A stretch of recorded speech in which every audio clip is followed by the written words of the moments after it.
we were under no illusion. If they wanted to attack, then we were going to die in Berlin. Basically, we were going to do what we had to do. We were going to draw them in and do as best we could. But at the end of the day, we probably would have been just overrun. Welcome to Cold War Conversations. Mr. Gorbachev, tear down this wall. 5, 2, 7, 1, 6, 6, 9, 8, 8, 3. And I'm here to host this final program from the German Democratic Republic for you. Anthony enlisted in the British Army in 1987, and after 9 months he was posted to West Berlin. He tells the story of life as a private in Berlin, from the drinking and the fighting to the urban warfare training in Ruhleben Dough Boy City. We also hear of the reality of knowing that should the Cold War have turned hot, life expectancy would have been in hours. It's also a tale of tragedy and the forgotten casualties of the Cold War, where death could come even in peacetime. 2 of Anthony's fellow soldiers died during his 2-year tour of Berlin, and we'd like to dedicate this episode to remembering Lance-Corporal Fleming and Lance-Corporal Mick Quayle. We thank them for their service. If you're enjoying the podcast, please leave a written review in Apple Podcasts or share us on social media. Now, if you can spare it, I'm also asking listeners to contribute $3 per month to help keep us on the air. Plus, you get our sought-after Cold War Conversations drinks coaster as a monthly financial supporter of the podcast, and you bask in the warm glow of knowing that you're helping to preserve Cold War history. Just go to coldwarconversations.com/donate. Back to today's episode. We start with Anthony's school days and end with his experiences in Berlin the night the wall opened. We welcome Anthony to our Cold War conversation.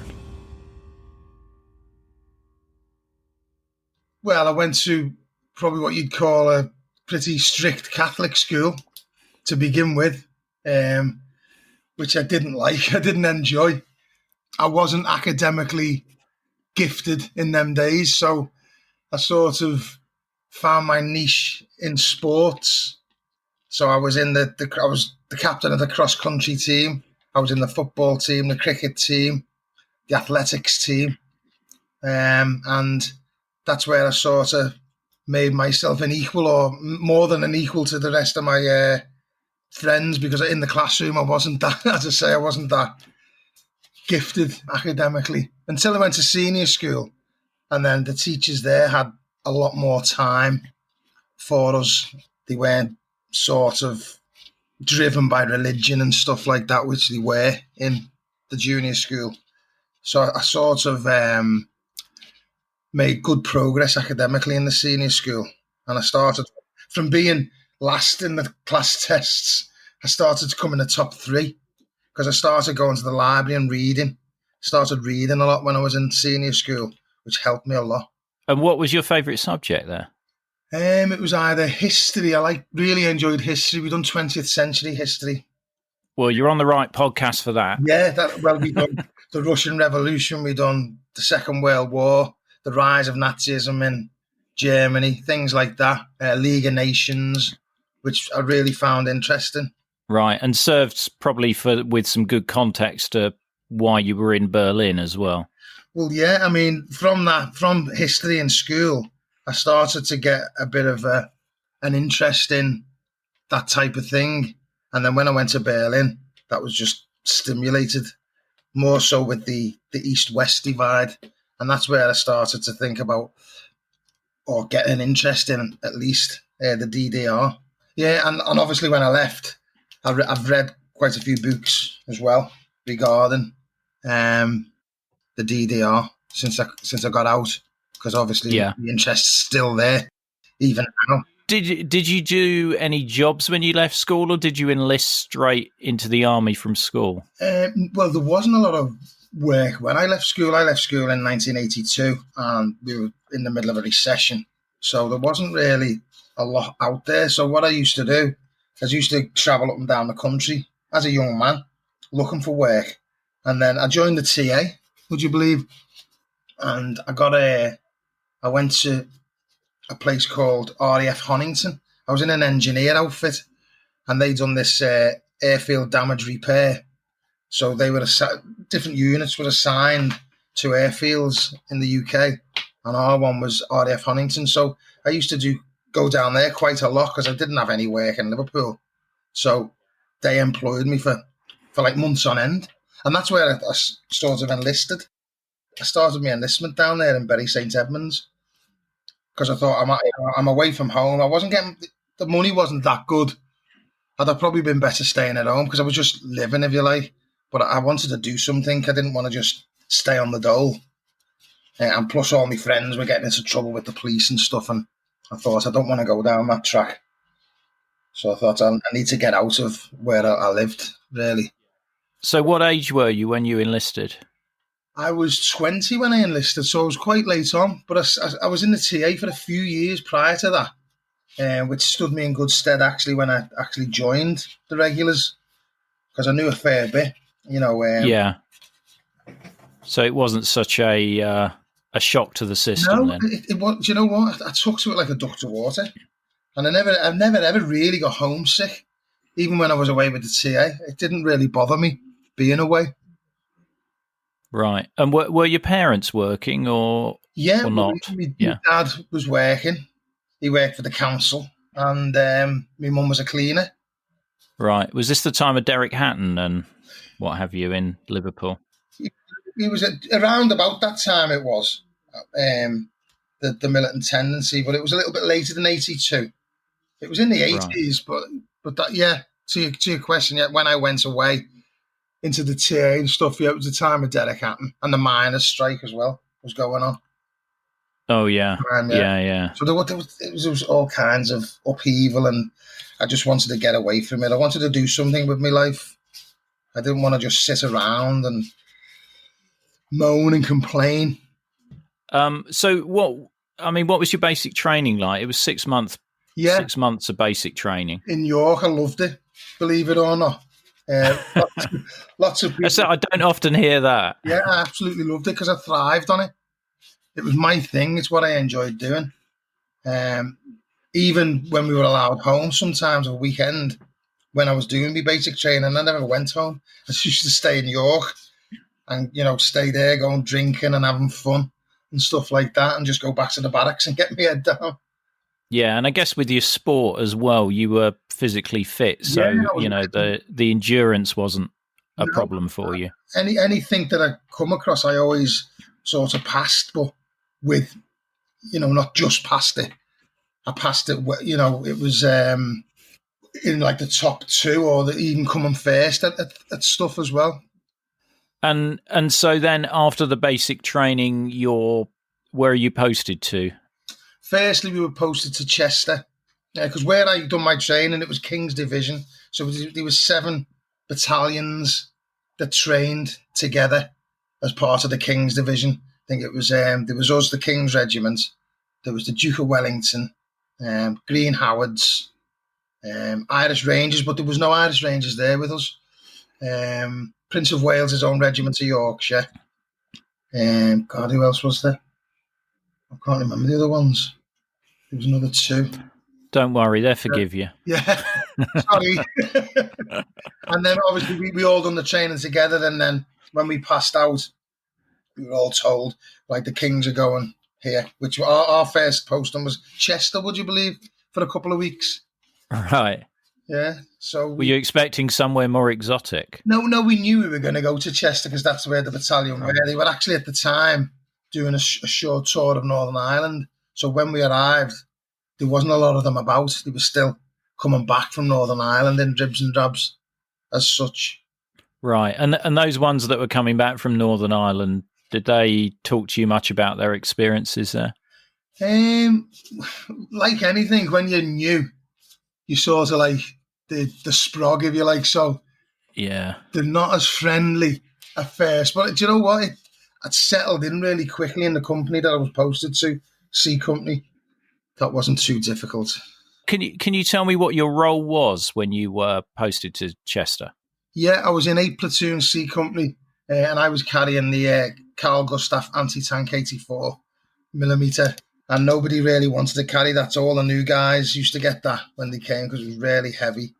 Right. And can you describe what that weapon is? That's like a shoulder-mounted weapon, isn't it? It is, and you put the missile in, close it over at the back with a thing called a Venturi, and then obviously take aim and fire at a tank. Right. Was it wire guided or just line of sight? Line of sight. Wow. How close did you have to be to hit the target? Pretty close. Too close. Yeah, too close. So it's a bit like a modern version of the bazooka or the Piat or something like that. I think the Law 90 superseded it. So being the new guy in the platoon, you have to carry the heaviest weapon. Unfortunately.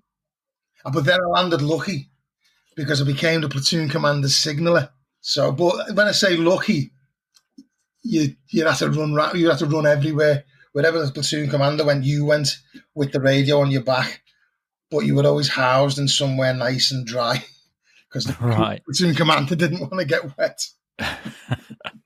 That's really interesting. My dad was the platoon commander signaller in World War II. Really? On Bren gun carriers with a Vickers machine gun. Yeah. And the radios then were bloody heavy because they were valves and all sorts. Yeah. And he tells an interesting story. Actually, I've added it as a podcast episode. You might be interested in listening to it. Yeah, I'll email you the link after. Yeah, no problem. Okay. And then in February, you get posted to somewhere far more interesting. Yes, February 88, we were posted to West Berlin. Right. And how did you get to West Berlin? Well, the whole battalion moved over a number of days. I was still in C Company, so we all went together. I'm not sure whether it was 2 companies moved at a time. But anyway, we all coaches from Chester to Liverpool Airport, and the RAF were there in their Boeings, and we boarded that and all throughout to Berlin. And funnily enough, it was my first time on an aircraft, and because of the way the seats were sort of laid out, it was like my seat was facing the other way. So we were taxiing round, and then when we went to take off, it felt like I thought we were taking off in reverse because I was facing the other way. That's how naive as a young man, that I was. And I was going, oh my God, what's going on? And everyone was laughing, obviously. Yeah, well, if you've never flown, you're not going to know, are you? No.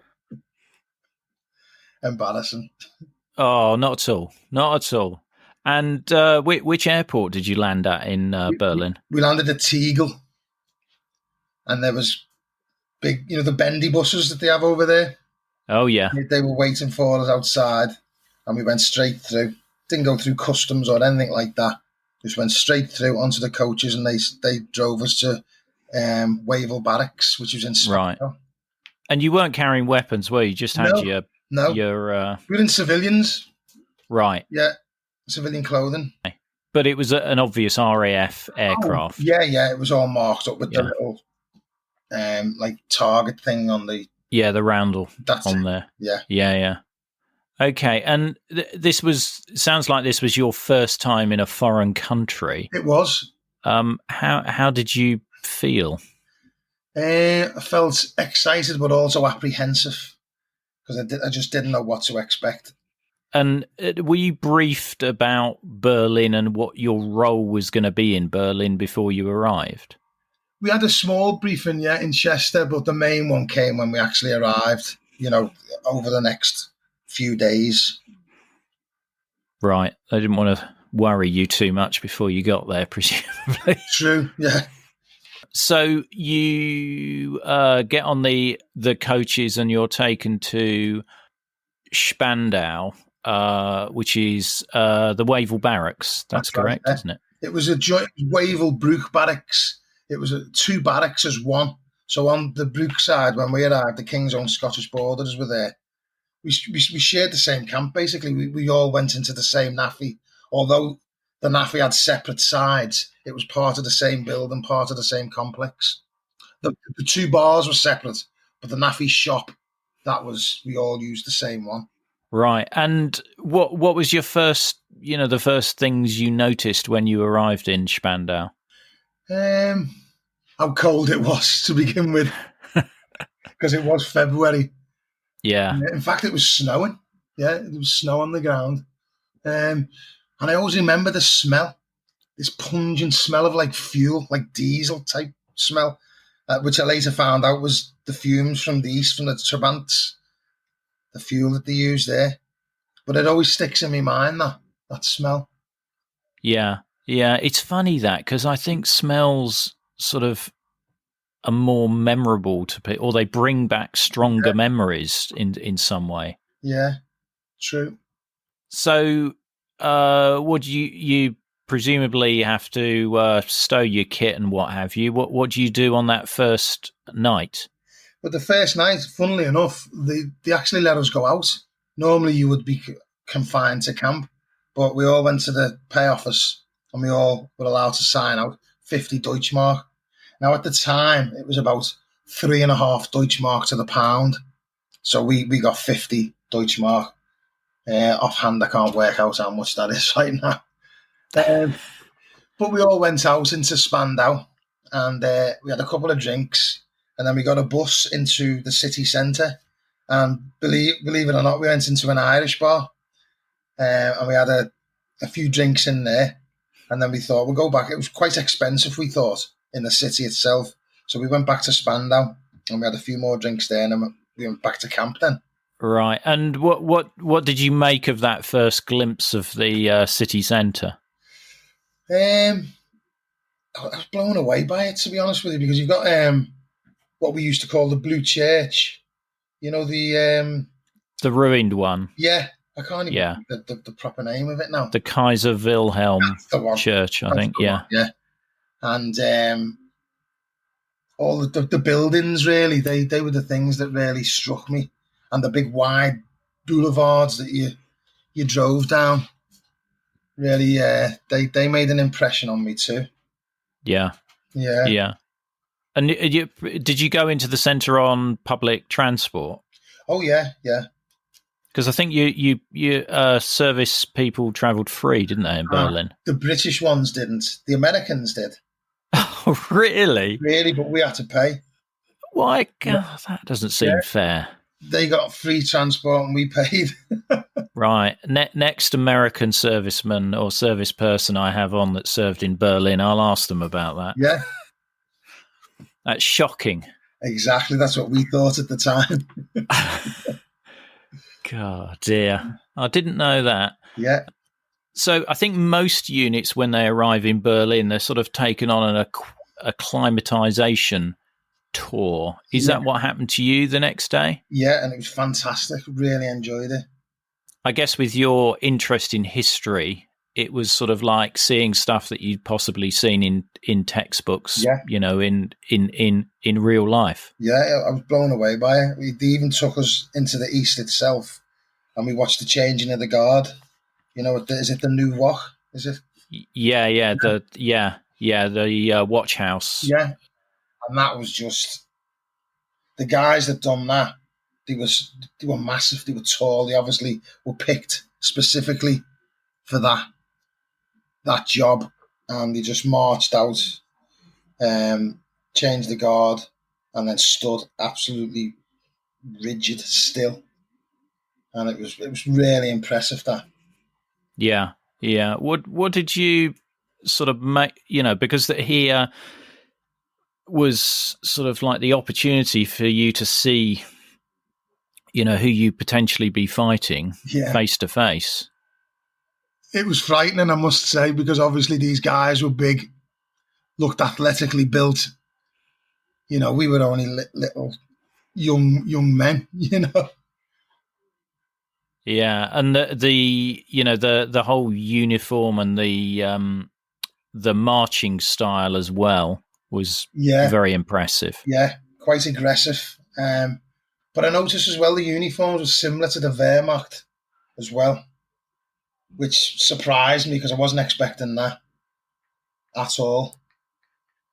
Yeah, very high collar, isn't it? Yeah, And very similar.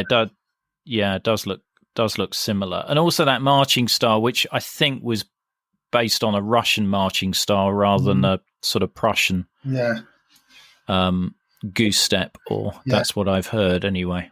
It was very, very impressive. Really was. Yeah. What other places did you see in East Berlin? They took us to that statue in the park, is it, with Engels and Marx? Yeah, Marx Engels Forum, I think it was called. Yeah. They took us there, and I remember we were driving around in the bus, and there was a massive statue of Lenin. And when the collapse came, I actually seen on the telly, him dismantling the statue that I'd actually took a photograph of, and I've still got the photograph of the statue that they dismantled. Yeah, that would have been Leninplatz. It's sort of like in a pinkish stone, wasn't it? Right. I don't know what they've done with it, but they sort of. I think the head is in Spandau Citadel now. I've seen a photo of it. Really? Yeah, almost near your barracks. Yeah. We had a meal in the Reichstag as well. He took us for a meal, and that was they said to us, whatever you're saying now in here, you're being listened to by the Russians. So obviously we started shouting, well, not shouting, but in a loud voice, saying different things to sort of maybe try and antagonize them. Right. Like what? I can edit out expletives. Stuff like commie bastards and we'll sort yous out. Just different things like that, Yeah. Yeah. And this was in the Reichstag in West Berlin. That's right, yeah. Right. Because it's right next to the wall. And there was a building next to it, which they said the KGB are in that building, operating in that building. That's where they're eavesdropping from. That's what they told us. Right, because I know the British Army had a observation post on one corner of the top of the Reichstag, right, to look out onto Brandenburg Gate. I think the RM Royal Military Police were covering that. And anything else you saw in East Berlin? Did they take you to Treptower Park, which is that big? We went there. Yeah, and that was impressive as well. The whole thing, it was just because obviously I had an interest in it. It just completely blew me away. Really. Yeah. Yeah. Did they take you to Sachsenhausen? They did, yeah. They took us there, but I didn't like it there, and it got me quite emotional. But I never ever told anyone that because it wasn't like a manly thing to be emotional about stuff. When the guy took us round and he was telling us, and he took us into this room where he said this is where all the executions happened. It was like hooks. There's about 4 hooks at the bottom of this room. It was more like a hut, to be perfectly honest with you, a concrete hut. And he said they used to hang them off there. He said, and there was like a slab. It looked like an altar. And he said there used to be a guillotine on there. But after the war, that went missing. Nobody knows where it went. And I just remember how cold it was. Even though it was cold outside, it was I felt actually colder inside that hut. And I don't know, it really got to me, thinking about it. And I'd never go to another place like that again. Once is enough. And I only went there because they took us there. I wouldn't have been somewhere where I would want to go and visit. Yeah, I mean, it's a while since I've been to Sachsenhausen, and I remember I got the train there and walked through the town to it. And I just found it strange because you were walking down what was almost like a suburban street, and then you turn a corner and it's there. Yeah. From what I remember, it was bizarre. In a place like that, people getting murdered, you'd think, what were the citizens thinking of it? What was going on? Because people were going missing, weren't they? I mean, as you know, it wasn't the Jews to begin with. It was gypsies, disabled people, communists even. Yeah, trade unionists. Homosexuals, all that type of person. So you'd think, wouldn't you, what was going on in their heads? Yeah. And in Wavell Barracks, I mean, that's near Spandau Prison where Hess was being held. Did you have to guard Hess? Well, he died the year or just before we got there. But my brother, when he was there with the Kings many, many years before, he guarded Hess. He told me about that. He actually seen him. He seen him walking around. Because they weren't allowed to speak to him, were they? No. And he told me, my brother, I don't know how true it is, he said if anyone did speak to him, he would go and tell the man in charge that he'd actually spoken to X, Y, or Z. Right. I know the Russians, if the Russians were guarding him, they were much more strict, I think, than the French, the British, and the Americans. I think you mentioned in your notes to me about the Wavell Barracks was the garrison guard room. It was, yeah. And if anybody was waiting for court-martial or there was a unit without a guard room, they would serve their time there. That's right, yeah. And were there many sort of misdemeanors that warranted that? Was there regular traffic in there, or was it plenty. Sporadic? Oh, plenty. Yeah, because I mean you've got to remember Berlin's a massive city, and you're going to take young men from Great Britain to there. So they're all going to be out drinking and having fun, and with that obviously comes problems. Yeah.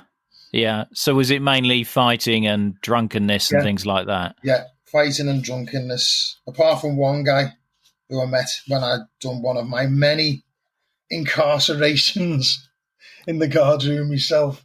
A guy called Paul Wiper. He was a King's Own Scottish borderer. I got 28 days, and when I got into the jail, this King's Own Scottish borderer guy was there, and I got talking to him. And I got quite friendly with him because he was from there. They used to take the mickey out of him a bit.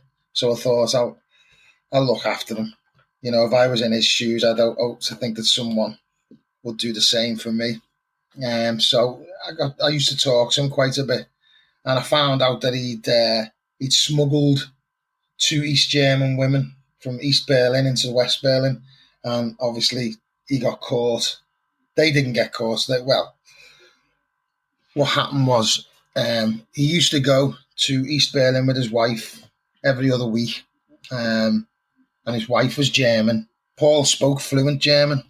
He met his wife in Osnabrück, and they got married. And he'd been in the army, boy and man. The army was his life. So they used to go every other weekend. His wife would go shopping, and he'd sit in a bar waiting for having a couple of beers. And one week, these 2 women approached him and started chatting with him, and thought nothing of it. They said you come here like each week, and he was explaining to them why he was there and what he was doing. So the next fortnight came, and he went to the same bar, and the 2 women were there again. And they said, "Would you like to come back to our place for a meal?" Bearing in mind, they were taking a big risk, doing this, because obviously East Berlin, the surveillance there was pretty high. So anyway, his wife come back from shopping, and they were all introduced together, and they went back to this place. And when they went back to this flat, there was another 2 women there who they hadn't seen before. So they had the meal, and then the original 2 women that they'd seen a couple of times asked Paul, would they take these other 2 across to West Berlin? And Paul just said, "Oh God, no." He said that I'd lose my job. I'd be in serious trouble if I got caught. So he said, I just thought, I'll just show them the car. So they went downstairs and he went, look, he said, he opened the boot to say, look, you wouldn't even fit in it. But before he could finish saying that, the two of them were in the boot, crying and, So he said, I just felt like, he said, and I don't know why I done it. He said, I just slammed the boot down with them in it. And then they drove across Checkpoint Charlie.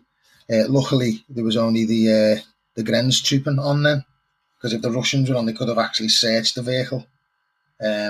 So he drove across into the west, let them out, and they give him an East German 5 Deutschmark note, and it said on it, we owe you 1 million of these. So they went to the American embassy, and the Americans obviously interrogated them, found out exactly what happened. Paul was arrested. They took that Deutschmark note off him and kept it as evidence. And the next day he went to our guard room and he was awaiting his sentence. And basically that was it. He got I think he got 6 months, not 100% sure. And then it was SNLR, service is no longer required, so he was discharged. But I later found out from yourself that he was honourably discharged, wasn't he? Yeah, that's what when Anthony mentioned this to me in his notes, I did a Google search and found a CIA document online that mentioned this story, which you were quite delighted with, weren't you, Anthony? Yeah, because all the years that I've been out, I've always searched for stuff like that about Paul to see if there was anything about it, unsuccessfully. So that was the first time that I'd actually seen anything that actually corroborated what I was saying, which was great. Well, I think his name, it's an unusual name, and it probably gets spelt wrong in other documents, whereas this one, they had actually spelt it correctly, although they did spell it incorrectly later on in the document, I noticed. I wonder what's become of him. And the two women, I often wonder what they're doing now. Yeah. No, that's a really interesting story. I wonder how often that sort of went on and perhaps didn't get detected. Yeah, you'd wonder. But the burning question for me, Anthony, is what did you do to end up in there for 28 days? Anything I ever got locked up for was always fighting. Normally with other soldiers from other battalions. And that either King's Own Scottish Borderers, Black Watch were in, I'm not sure, I think they were in Smuts, I can't remember, that was another barracks.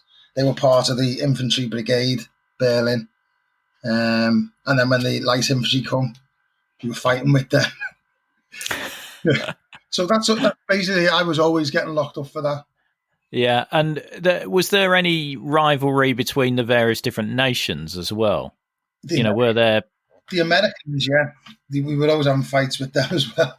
We used to go down to the American sector, and there was a club there. And I can't remember the name of it, but there was always, and I mean real, like saloon fights, stools getting thrown up. Oh, it was... What, and bottles getting smashed? And I always remember on one occasion, within this club in the American sector, and I got talking to this American guy. And seemed a really decent fella, and we were buying each other drinks and just chatting. And next thing, the whole thing kicked off just a few feet away from us, and we looked at each other and we said, "Are we going to get involved in that?" And we both shook our heads, and we just carried on drinking together and chatting while there was murders going on over just a little bit further away from us. Yeah. What about the French? Did you have any run-ins with them? We didn't really. We didn't really get involved with the French, other than work-wise, because each year there was the French done this French commando course. So they're all conscripted, but after a while they can volunteer to do this course. And each year it was either an American platoon or a British platoon would go and do it with them. And in 1988 it was the British turn.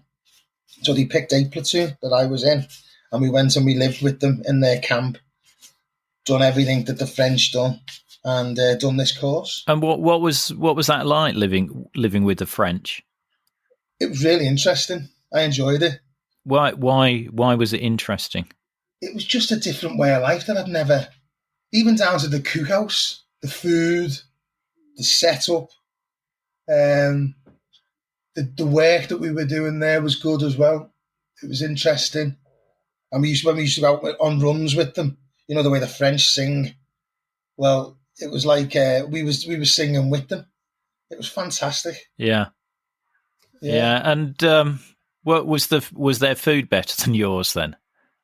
It was different. Right. Don't forget, I was a young man then, and I always say to people, I used to be a heathen then. I wasn't open to different things, but if I went back now, as old as I am now, I probably would have appreciated the food more. Sometimes I used to buy wine in the naffy in the bar, but they used to their sort of naffy bar. It used to be jam packed, full of, they're all sitting on tables and singing and everything. And when we used to go in there, they'd start shouting things, and we thought, oh, they must be shouting about us. But you know what we found out?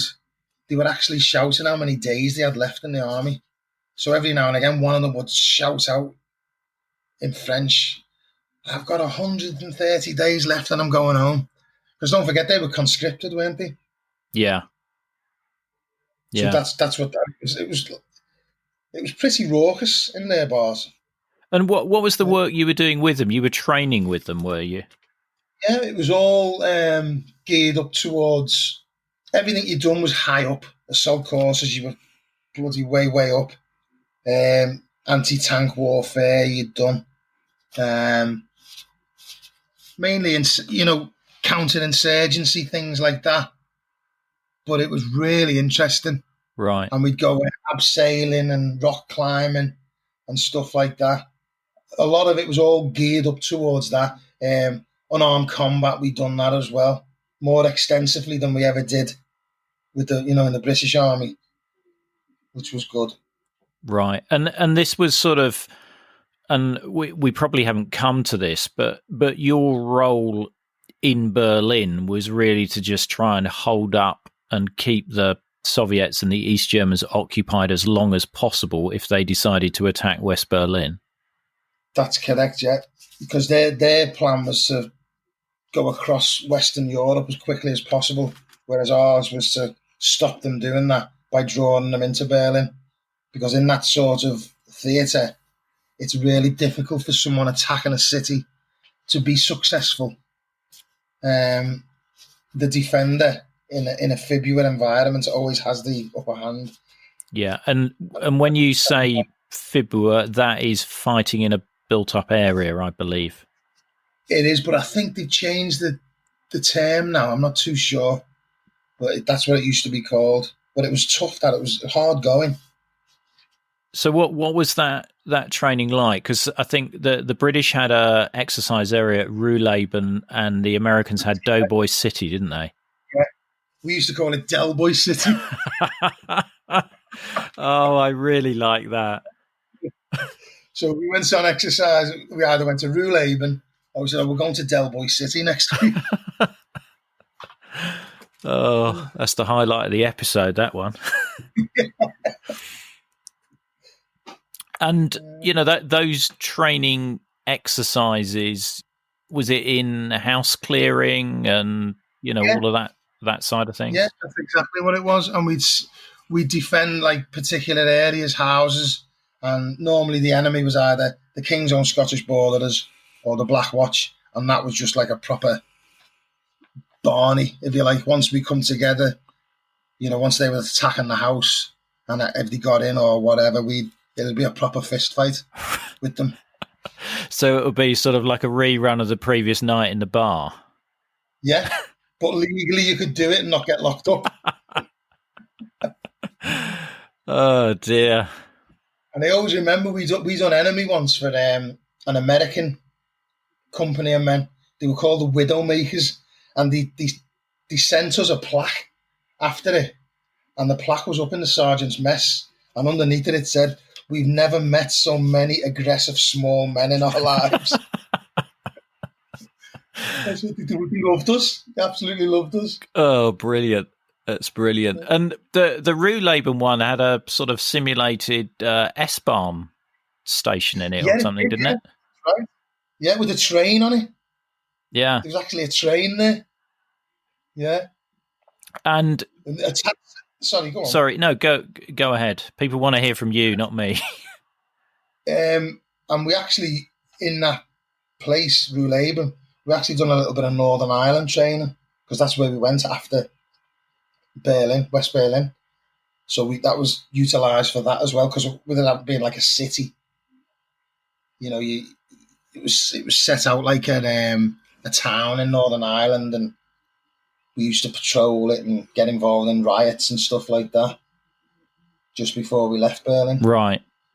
And so presumably you were being observed by the East Germans. Almost certainly. I read a little thing about Ruhleben as well. It was actually a prisoner of war camp prior to it being anything to do with the British training area. I read a little thing about it. Yeah, I think online. it was an internment camp for British civilians, something wasn't like it? that. It was some sort of a camp. Yeah. Yeah, because I think they had loads of merchant navy in there, or yeah. I seem to remember vaguely. You're right though. It was a camp of some kind during. I mean, were your commanders quite clear to you that this was a one-way ticket, really? If the Soviets or the East Germans came through the wall, there was nowhere to retreat to. Well, they never actually ever said that, but we were under no illusion. If they wanted to attack, then we were going to die in Berlin. Basically, we were going to do what we had to do. We were going to draw them in and do as best we could. But at the end of the day, we probably would have been just overrun. Yeah, with the amount of it's a massive country, isn't it? The army's massive. Yeah. And how did you feel about that at the time? That prospect? Do you know what? It didn't really. I was young, foolish, maybe. It didn't really. I wouldn't say it didn't bother me, but I didn't really think about it. If you think about things like that, then you're going to drive yourself crazy with worry. Yeah. You've got to sort of rationalise it and, I guess, enjoy life and think this is never going to happen anyway. No, I suppose. I mean, I can't even imagine being in that, in that situation. So I'm always in awe of being prepared to put your life on the line like that. But particularly with Berlin, because with its unique situation, there wasn't an option apart from fight the ground. Yeah, that was all. It was the only option you had. Yeah. As part of that defending, presumably there were were the Royal Engineers involved in like demolition teams and things like that, like blowing the bridges over the Havel and... Yeah. There was only a small engineering contingent, but each infantry battalion had its own assault pioneers that done a similar job, demolitions and stuff like that. Did you know exactly which part of Berlin you would defend if the balloon went up? No, we never ever got told that. But you were probably, I mean, you got to be quite familiar with the geography of the place. Oh, yeah. In your notes, you did tell me about a close encounter with a helicopter gunship. Oh, yeah. Yeah, that was good. I wish we had the phones that we've got now at that time, because I'd have had that on camera. Yeah, we were going along through the corridor, what we call the corridor, and that was by train. You could either go by train or by vehicle through Eastern Germany. And we were on the train. We were going down to Sennelager and to do the heavy weapon firing, because you weren't allowed to do that in West Berlin. I was in the mortar platoon at that time, so we were going down to fire the 81mm. It was actually the whole battalion moving down, doing like live firing attacks and stuff like that. And as we were going along on the train, this gunship just come right alongside of us, and I'm convinced now that I could see someone in the cockpit of the chopper, and we were getting like our bayonets out and sort of putting them across our necks, like as though you're in for it, like like in one of them like death sign things. Yeah. Yeah, as foolish as we were, hoping that the guy would see us doing it. Yeah. And did you, I mean, because when you go across through East Germany, you're sort of like given a card or something to tell you what to do and what not to do. Presumably that was on the list of things not to do. Yeah, that definitely was on the list of things not to do. But we were just young lads. We were just, having fun. And yeah, I mean, most service people that I've spoken to have said that Berlin was one of the best postings they had. Brilliant. And did you have much interaction with the Berliners themselves? They'd obviously had soldiers in Berlin for many, many years, decades. So they obviously knew that we were quite rough and ready. So we didn't really tend to get them. A couple of the lads had girlfriends, German girlfriends, but really the only ones we ever had anything to do with was the barman or the barmaid in the local pubs. So, did your German? What was your German like by the time you left? The same as when I arrived. Zwei Bier bitter. Yeah, not much. Because I mean, you're just mixing with your own people, aren't you? Yeah. Again, as old my age now, if I was in that position now, it would have been a little bit different. I would have probably tried. Well, no, I would have tried to pick up the language more. Yeah. Yeah, I mean, you have a completely different perspective in your youth about the world and how invincible you are. That's right. We thought we were invincible. Yeah, yeah. So, I mean, did you cross over into East Berlin many times after that first day, or was that it? I'd say 3 times. We used to go over there. You were allowed to go for 4 hours. It had to be booked and arranged. You couldn't just turn up at the checkpoint Charlie and go through. And you had to wear your best uniform. In the summer, you'd wear your number 2 dress, which is like a khaki. It looks like a suit. Mm-hmm.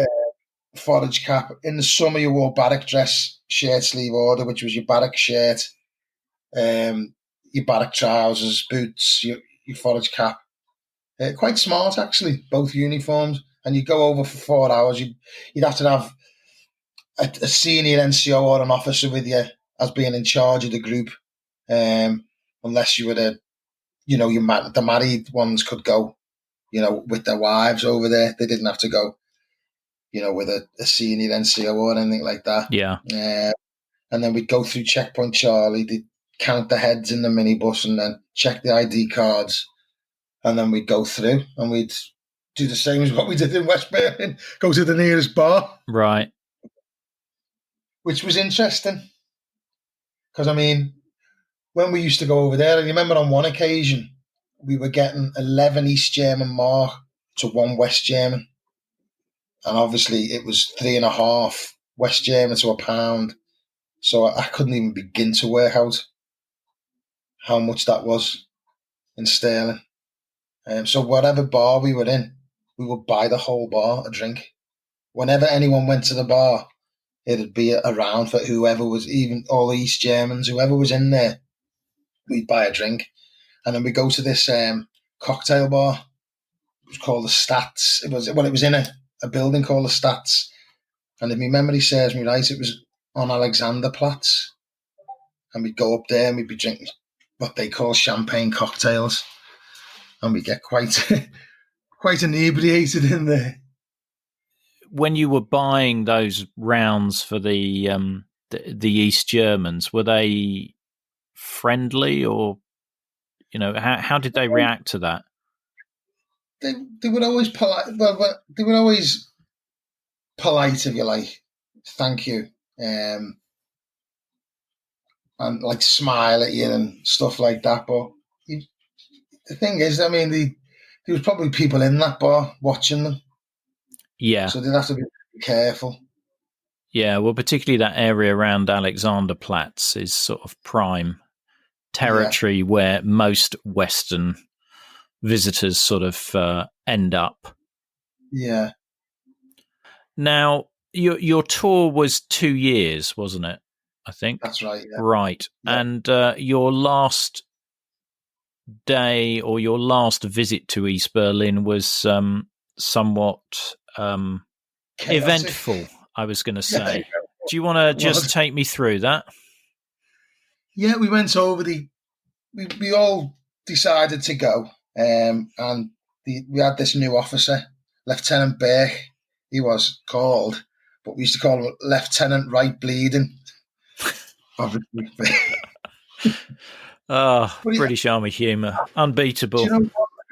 When I think about it now, I really feel sorry for him because he come to us.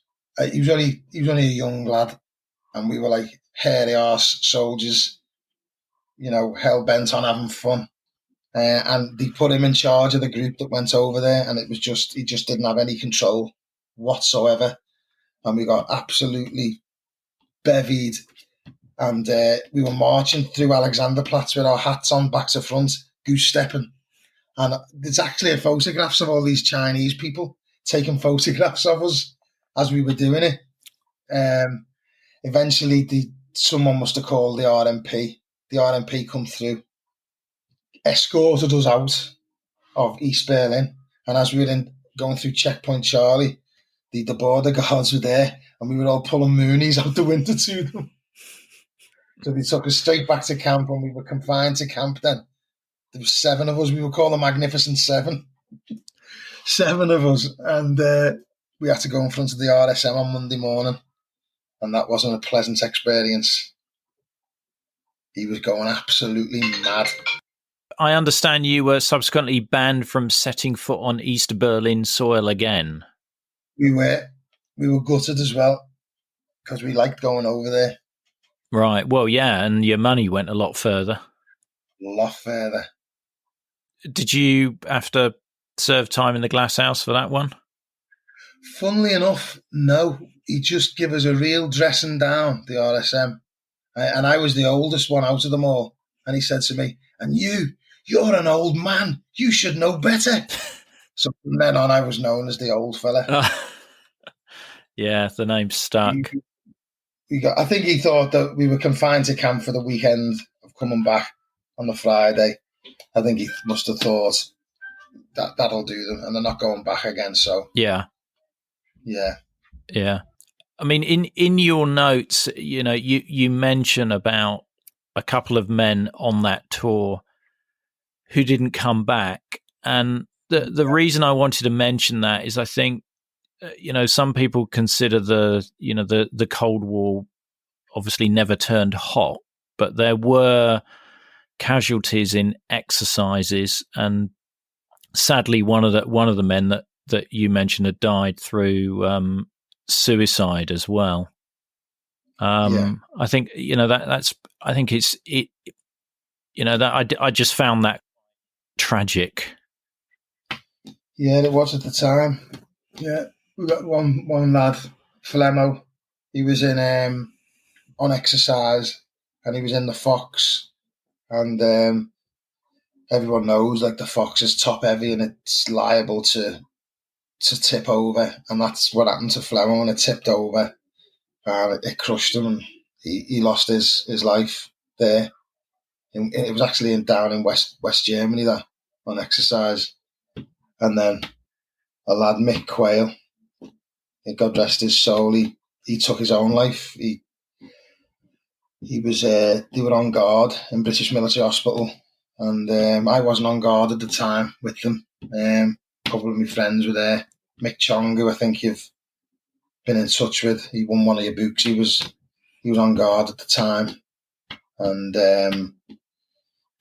they were just in the rest area, and they just heard an almighty bang, and Mick Quayle he shot himself through the mouth or under the chin, I think it was, with the SA-80.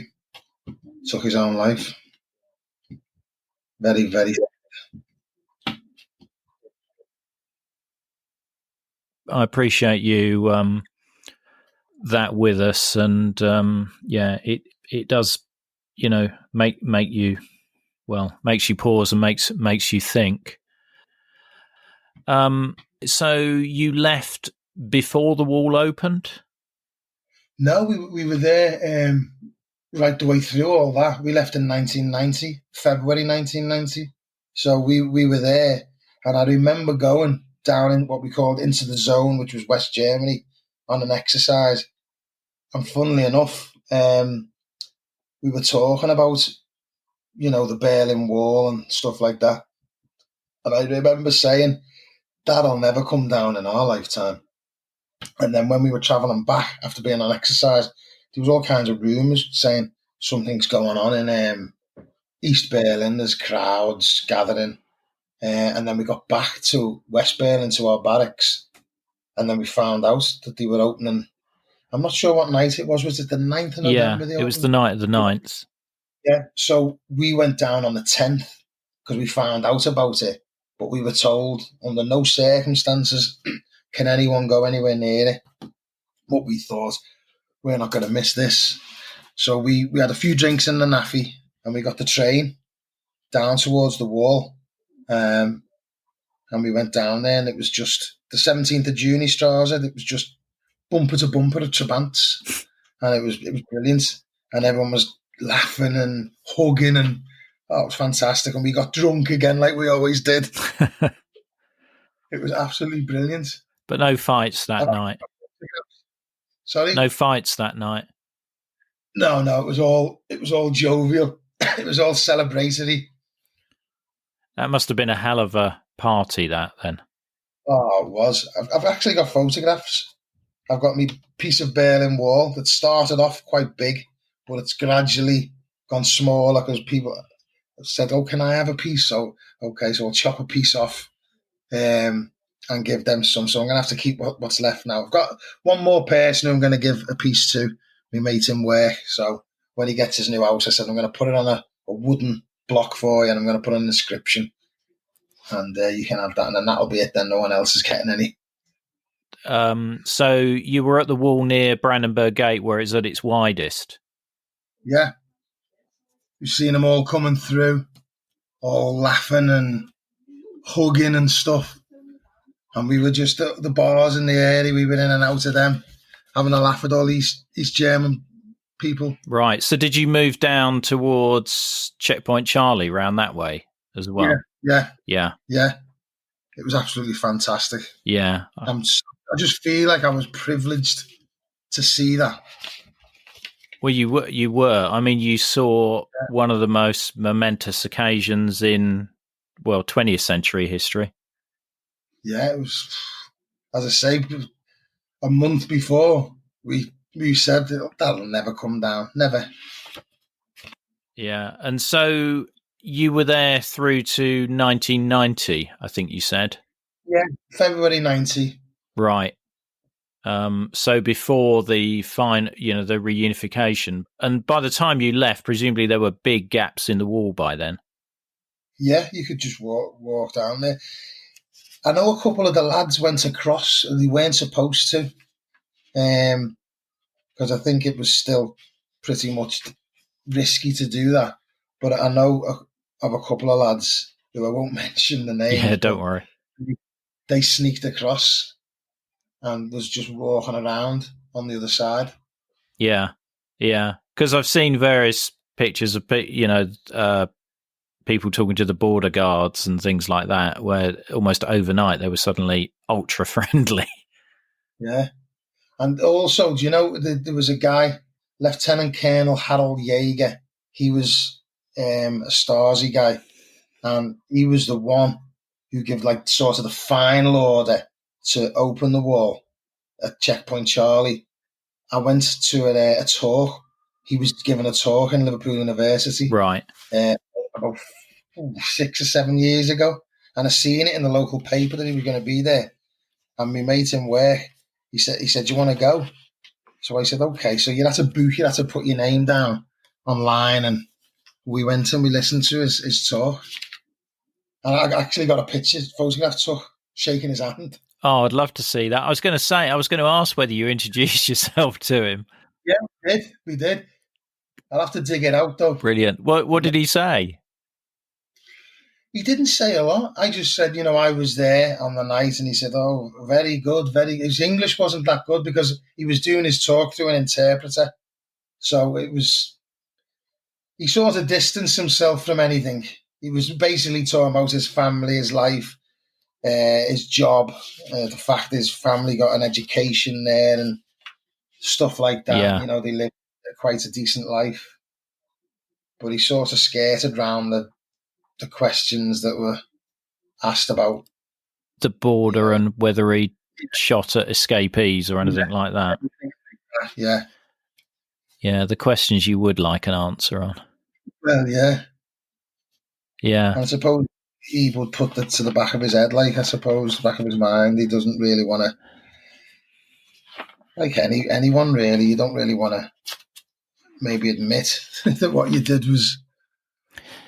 Yeah, I guess it's, I think it's, and you probably understand this, but if you lived over there and you didn't know the wall was going to come down and the only way of life was towing the line and doing what you had to do, I don't think I would have been a dissident or been... No, I don't think I would either.